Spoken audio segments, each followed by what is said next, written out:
తేదీ 4/12/2025 నాడు మాకు నమ్మదగిన సమాచారం వస్తే మా యొక్క special team police FST flying squad team Kanakal గ్రామంలో రైడ్ చేయడం జరిగింది. ఎస్సీ కమ్యూనిటీ కాల్ దగ్గర ఇట్లా ఎన్నికల విషయంలో ప్రలోభ పెట్టడానికి కోసం అని చెప్పేసి బిందెలు పంచుతున్నారని చెప్పేసి ఇన్ఫర్మేషన్తో రైడ్ చేస్తే అక్కడ నిజంగానే ఒక వ్యక్తి ఒక క్యాండిడేట్ అభ్యర్థి ఎన్నికల గురించి ప్రలోభ పెడుతూ ఈ బిందెలు పంచుతూ ఉంటే అక్కడి నుంచి 41 బిందెలు ఇత్తడి బిందెలు అతని పేరు కూడా ఉంది దానిపైన ముద్రించి పంచుతుంటే వీటిని సీజ్ చేసి మాకు అప్పచెప్పడం జరిగింది.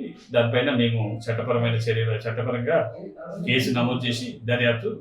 ఎటువంటి ప్రలోభాలకు లొంగకండి. ఈ బిందెలు లేకపోతే ఇంకేదో ఇచ్చి 5 సంవత్సరాలు మీకు 5 సంవత్సరాలు పరిపాలించే అభ్యర్థి పట్ల ఒక నిర్ణయానికి రావద్దని, ఎటువంటి ప్రలోభాలకు లొంగకూడదని, మీ ఓటు హక్కును స్వేచ్ఛగా వినియోగించుకోవాలని అందరికీ అభ్యర్థిస్తుంది. అదేవిధంగా ఎవరైనా ఇటువంటి ప్రలోభాలకు పాల్పడి మా దృష్టికి రారు అనుకుంటే మీరు నిజంగా ఇబ్బంది పడతారు. మా దృష్టికి వచ్చినట్టయితే కంపల్సరీ మీ పైన చట్టపరమైన చర్య తీసుకుంటాం. ఈ మద్యానికి గురించి సంబంధించిన విషయం కానీ, ఇట్లాంటి ప్రలోభాలకు సంబంధించిన విషయం కానీ ఎవరైనా మాకు సమాచారము అందిస్తే మేము కంపల్సరీ పట్టుకుంటామని మీ అందరికీ తెలియజేస్తున్నాం.